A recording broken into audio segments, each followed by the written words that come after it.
The story of Naaman and his healing. Naaman was the commander of the army of Aram, Syria. He was a powerful and respected man, victorious in battle and highly honored by his king. Yet, despite all his strength and status, Naaman suffered from leprosy, a painful skin disease that made him desperate for healing. In his household was a young Israelite girl who had been taken captive during a raid. She served Naaman's wife, and one day she spoke up with faith. "If only my master would see the prophet who is in Samaria, he would cure him of his leprosy." Naaman listened.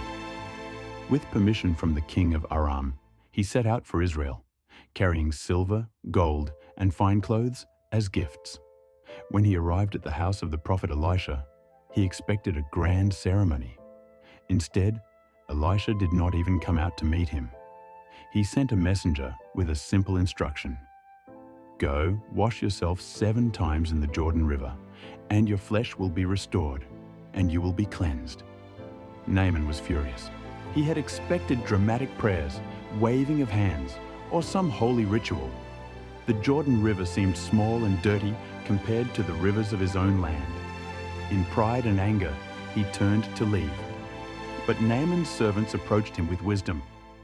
"If the prophet had told you to do something great, wouldn't you have done it? How much more then, when he tells you, 'Wash and be cleansed'?" Humbled by their words, Naaman went down to the Jordan. He dipped once, twice, 3 times, and on the 7th time, his skin was restored like that of a young child.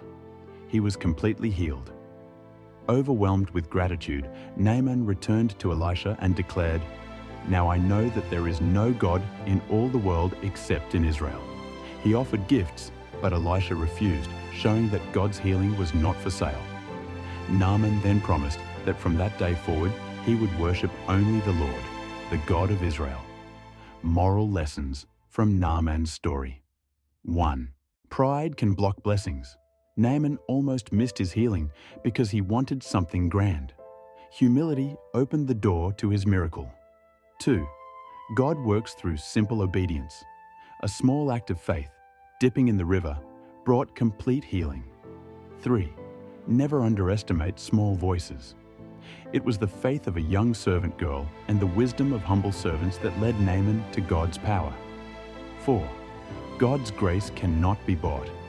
Elisha refused gifts to show healing is from God alone, not from wealth or influence. 5. True healing leads to true worship. Naaman's physical healing brought spiritual transformation. This story reminds us that sometimes the answer to our prayers comes in small, humble instructions.